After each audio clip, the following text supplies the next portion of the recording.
How's it? This is Dominic Oliver, and you're watching Joburg Today. Entrepreneurship is what makes the world go round. That's because successful creative ideas builds economies, empowers people, and impacts on lives. Every successful business person will tell you that it all started with one idea, a vision that seemed impossible to stop.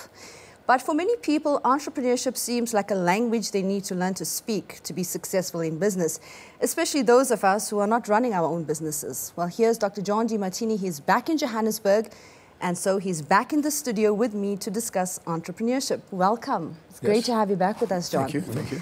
It's been a while since I last saw you. A lot has changed in South Africa. We have a new president. I see. The economy is doing better. Investors are now looking towards South Africa again. I see the rand is strengthened. Yes, the economy performed better in 2017. So it appears to be a good time to get into business. But is there ever a good time? Some people say the best time to start a business is during a recession.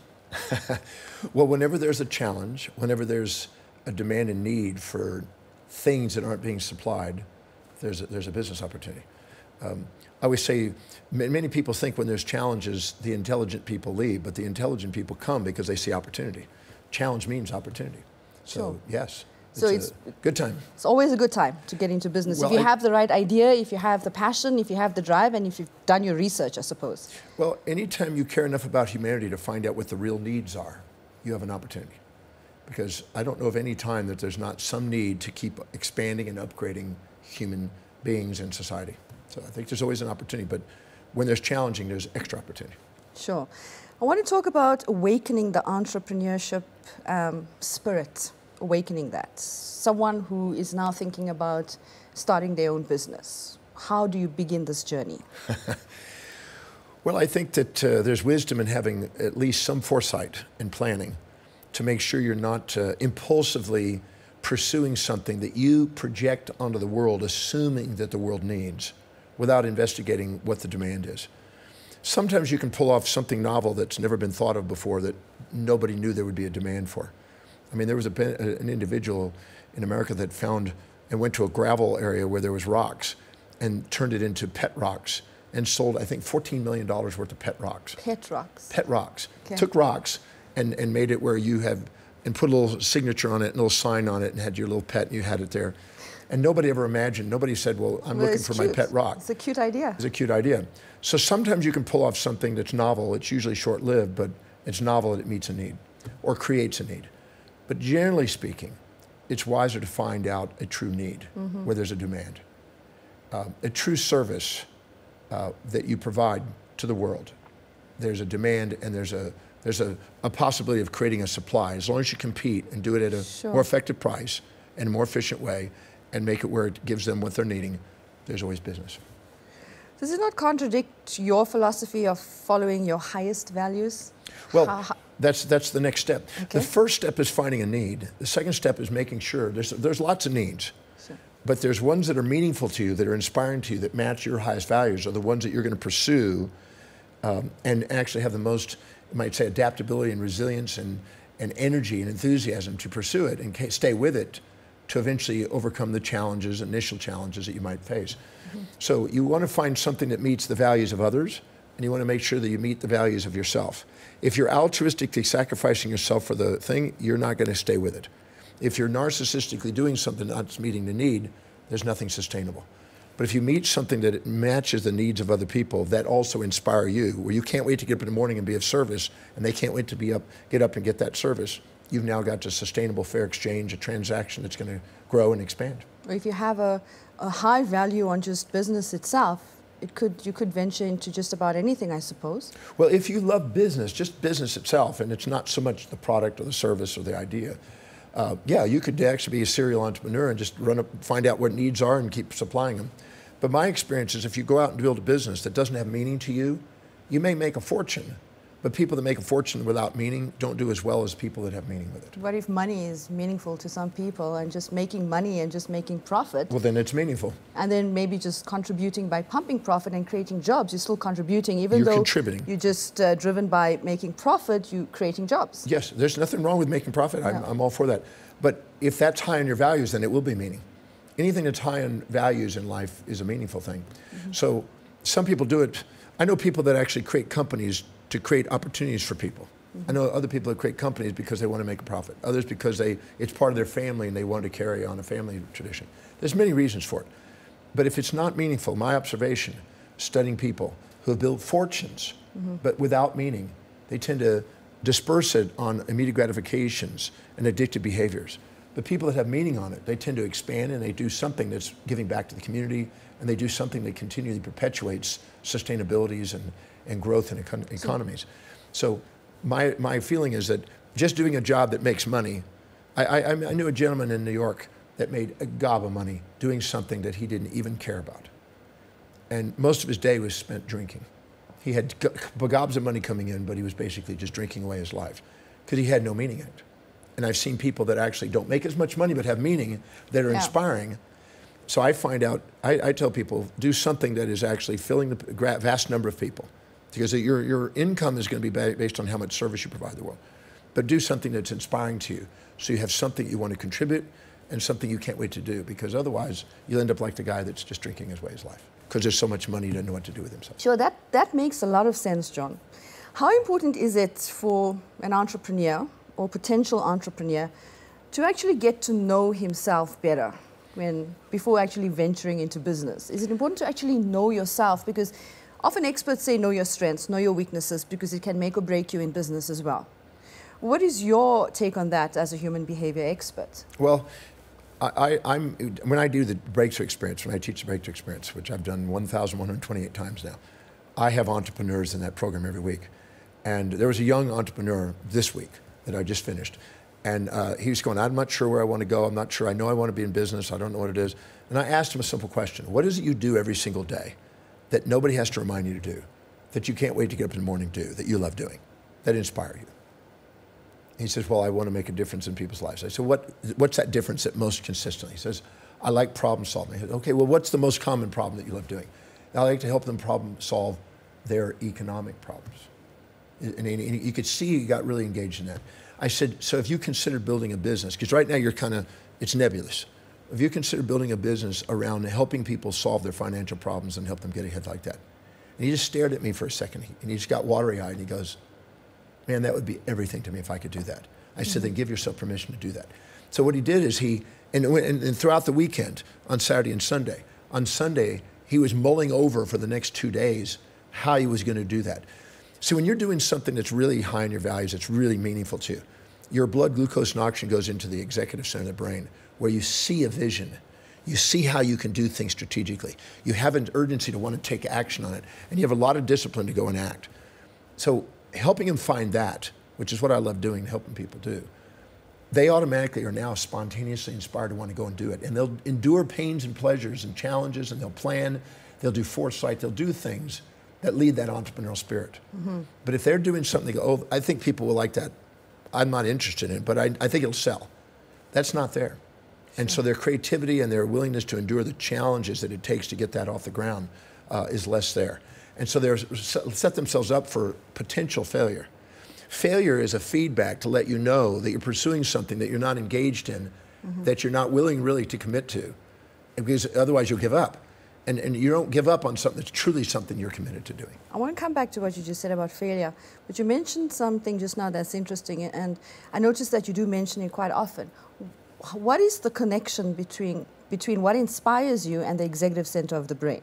Well, why is that connection so important, and how does that happen? Well, because everybody has a set of priorities in life and things that are most important to least important. When they're doing the things that are highest in priority, and they're delegating lower priorities and not getting caught and trapped in things that are lower in priority, they automatically get the blood glucose and oxygen into that area of the brain, the forebrain. We call it the executive center, but it's actually the frontal part of the cortex. This area of the brain is where most objective reason is, most planning is, where foresight, envisionment, where we have a desire to act spontaneously, and where we have tremendous amount of governance, because that area of the brain literally supersedes the amygdala area of the brain, which is impulsive and instinctful. And it governs that. And so we are now logical and rational in our pursuit. We don't just impulsively shoot and go, oh, didn't think about that. Oops, I failed. You're planning it out, and you're willing to do what it takes to do it. And you'll put in the hours. Because when you're doing something that's really valuable, you don't care about the hours. I was doing the breakthrough experience in Kingston, Ontario many years ago. And the head of the Harvard Business College was there, the leader of the business college. And he attended the program, and at the end we had dinner on Sunday night. And he said, you know what you said was so true about when people are really engaged in what they're doing, they're committed to it, you can see the difference. And I said, how so? And he said, when I can look out my window at Harvard, and I look out at all the different professors' offices, the ones that are the professors that got their PhD are there to 5 to 7 p.m. And they leave. Lights go out. The ones that have their Professor Emeritus are there to 9 or 10. All the Nobel Prize winners are there after midnight. So because they're on a mission, and they're not in a job. Wow, that's powerful. And people that have a mission to do something go way farther than people that just have a temporary passion. A real mission for doing something. So if you're on a mission to make a difference in a career path, you're going to go farther than a person that's just, oh, I think that's a neat idea. That's why you want to find out where that it fills other people's needs. Because without filling people's needs, there's no income. You're not serving a need. You're not having any. No one's going to buy it. No one's going to pay for it. But you also have to fill your own needs. And see, if you're narcissistic and exaggerate yourself and think that you know better than the customer, and you project that onto people, you're fighting uphill. If you minimize yourself and you exaggerate others and it's all about the customer and you minimize yourself, you'll sacrifice your profits for fear of losing the customer. But if you have something that you're inspired to do and it's high on your values and it's something that meets those values, you'll have a sustainable fair exchange of transactions that are enduring. And those are the difference between a good company and a great company, as Colin says. You want to make sure that you have something that you're truly engaged in and that because your enthusiasm. We've all been into a department store or a restaurant where somebody's doing a job that they don't really care about and when they're really engaged. I did a fun thing. Whenever I was living in New York a number of years ago, sometimes I'd take taxis around the city. If I was going somewhere long-term, I had a car service, but sometimes quick taxi. And I'd ask the taxi drivers, do you love your job? And sometimes they'd look in the mirror and they'd look at me and go, are you kidding, buddy? I said, look, I got to pay the bills. It's a way of paying the bills. I go, oh. And if you look around the car, you'll see it's dirty. They're not taking care of it. There's no pride. There's no caring about the services. Sure. You can see it in the reflection in what they're doing because it's just a job. Yeah. And then you meet somebody else and you say, you love your job? And they go, wow, my grandfather was in the taxi business. My father was in the taxi business. I'm in the taxi business. I got a fleet of taxis. It's what I love doing. He says, can I get you some water or anything like that? And the place is clean and he's engaged. Because people that are doing something that they really love to do, that inspires them, it's high in their value, they take ownership and their pride factor goes up. I was sitting in a Park Hyatt hotel in Ontario, Toronto. I was looking out my window in the morning before I was about to do a seminar, just taking a peek out in the morning. And there's a church across the street from the Hyatt. And there's a guy that came in walking by, and there was trash in the front of the church. And this one young, probably 25-year-old guy walked in and walked right past the trash. And you could see that he didn't even care about it. He didn't see that it was his church. He was going there and he was working there. Then there's a lady that came by just 5 minutes later as I was watching. She stopped, she cleaned up all the trash, gathered it all up, put it in the trash can, went out there and asked if somebody there could help her, straighten up the place. She went in there, she actually straightened up this little sign on the side of the door. She was engaged, it was her place, okay? Now she worked there, she didn't own the church. But you could see that she was engaged and inspired by what she was doing, and she was taking ownership and caring about the environment. When people are inspired and engaged by what they do and they do something that's meaningful, they treat it differently, they feel it's theirs, they treat the customers different. They're the people that excel in the business world. And entrepreneurs that do that are not stoppable. I think you've simplified it very beautifully, John. But you do mention from time to time that we are all on different levels of awareness. Sometimes we need to work on ourselves. Well, I don't think that you can actually be a great entrepreneur unless you're being both a self-developer and a developer of other people. Sure. My observation over the last 45 years of teaching is that the people that educate themselves in personal development the most are the ones that need it the least, and the ones that need it the most are the ones that do it the least. Okay. So it's very common that the people, I used to watch this in the health profession.